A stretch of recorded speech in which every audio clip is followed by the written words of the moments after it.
Salve a tutti, io sono Marco Zonca e sono gestore del canale Football Hazard Studio. Questo video è fatto proprio per voi che non ci conoscete. Cosa che facciamo noi? Noi creiamo video sul calcio trentino, sul cosiddetto calcio agricolo.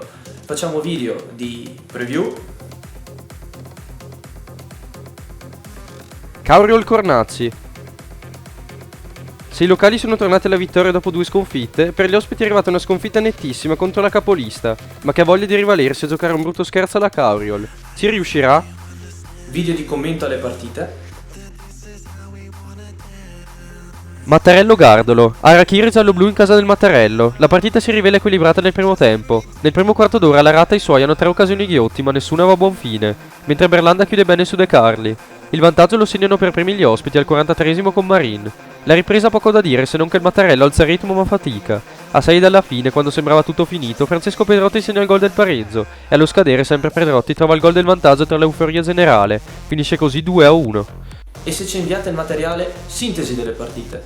Ma tutto questo non sarebbe possibile senza i collaboratori che abbiamo presenti in ogni squadra. I nostri video vi sono piaciuti e vorreste che la vostra squadra appaia in questi video?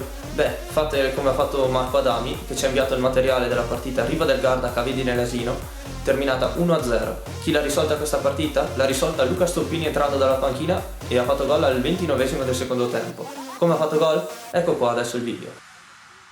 I don't think you understand that this is how we wanna dance. And if you're in another land, just let me take you by the hand.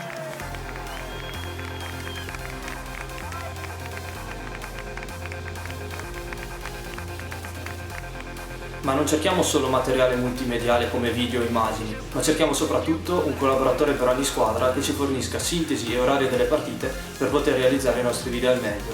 Con questo video vi saluto e spero di aver suscitato interesse nei confronti del nostro canale Football Hazard Studio. Un saluto a tutti e ci vediamo presto!